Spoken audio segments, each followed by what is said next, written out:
कहकर जाता हूं, हम भाजपा वाले हैं, हमारा कार्यकर्ता हमारा भाई से बढ़कर होता है, भाई से बढ़कर होता है। दीदी, भाजपा कार्यकर्ताओं की हत्या की है देश भर का, और पूरे बंगाल का एक एक कार्यकर्ता इसका बदला लेने के लिए तैयार है।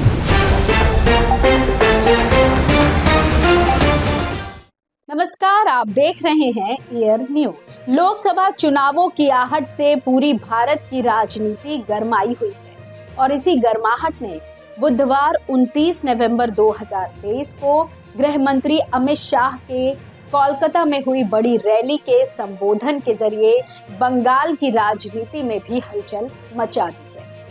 अपने इस संबोधन में शाह ने कहा कि टीएमसी सांसदों ने रिश्वत और उपहार स्वीकार करके संसद की गरिमा को समाप्त कर दिया है। उन्होंने ये भी कहा कि टीएमसी सांसदों ने संसद की गरिमा को कलंकित भी किया है। उन्होंने कहा कि टीएमसी के भ्रष्टाचार के कारण पश्चिम बंगाल की प्रतिष्ठा को बदनाम किया है। 2026 के विधानसभा चुनाव में तृणमूल कांग्रेस सरकार को हटाने की बात करते हुए अमित शाह ने 2024 में होने वाले लोकसभा चुनावों के लिए बंगाल में भाजपा के बढ़ते प्रभाव पर भी उन्होंने बात की। आने वाले लोकसभा चुनाव में बंगाल की जनता टीएमसी को सबक सिखाएगी। इसके बाद उन्होंने भाजपा सांसद निशिकांत दुबे के पिछले महीने टीएमसी सदस्य के खिलाफ दायर एक शिकायत याचिका की भी बात की, जिसमें दुबे ने मोइत्रा पर आरोप लगाया था कि उसने व्यापारी दर्शन हीरानंदानी के कारोबारी फायदे के लिए अडानी समूह और प्रधानमंत्री नरेंद्र मोदी को निशाना बनाने वाले प्रश्न सदन में उठाने के लिए व्यापारी से रिश्वत ली थी। आपको बता दें कि लोकसभा आचार समिति, जिसका नेतृत्व भाजपा सांसद विनोद कुमार सोनकर कर रहे थे, ने मोइत्रा के खिलाफ आरोपों पर अपनी रिपोर्ट को स्पीकर के कार्यालय को पेश कर दिया है, जिसे समिति ने मंजूरी भी दे दी है ताकि मोइत्रा के कैश फॉर क्वेरी के लिए रिश्वत मामले को संसद में उठा सके। भाजपा के आरोपों पर प्रतिक्रिया देते हुए मोइत्रा ने इस निर्णय को कंगारू कोर्ट द्वारा पूर्व निर्धारित मैच कहकर खारिज कर दिया और इसे संसदीय लोकतंत्र की हत्या कह दिया है। आपको बता दें कि इसी मुद्दे पर बंगाल की मुख्यमंत्री ममता बनर्जी ने केंद्रीय गृह मंत्री अमित शाह को पत्र लिखकर नए आपराधिक कानूनों को जल्दबाजी में न लागू करने की मांग की है और पहले उन पर सहमति से बात करने और चर्चा करके लागू करने की बात की है। वो ये तर्क देती हैं कि मौजूदा कानूनों को बिना उचित परामर्श के बदलने से राजनीति पर इसके दूरगामी प्रभाव पड़ेंगे।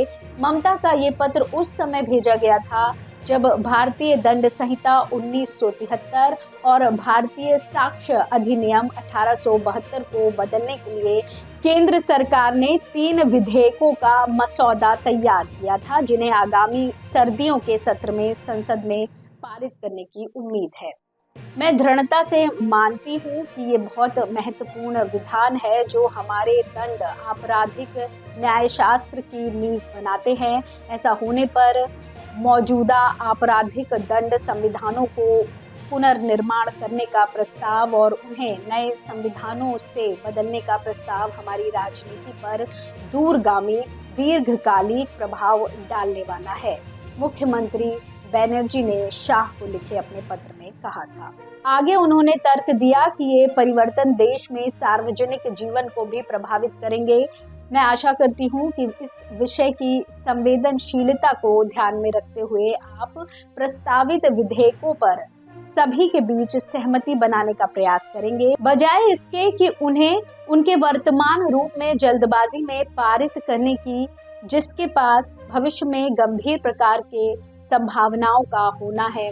उन्होंने कहा, आपको याद होगा कि इंडिया गठबंधन ने प्रस्तावित कानूनों का विरोध किया था और उन्होंने इस पर पहले ही बयान दिए हैं। अगले वर्ष होने वाले आम चुनाव को ध्यान में रखते हुए उन्होंने सुझाव दिया कि विधेयकों को अगले साल नई सरकार आने के बाद पुनः देखा जाए। विपक्षी सदस्यों ने भी संसदीय स्थायी समिति में आपराधिक विधेयकों के खिलाफ असहमति नोट दिए हैं। आपके इसके बारे में क्या विचार है? अपनी राय कमेंट बॉक्स में जरूर दीजिए। बाकी अन्य खबरों के लिए जुड़े रहिए एयर न्यूज के साथ।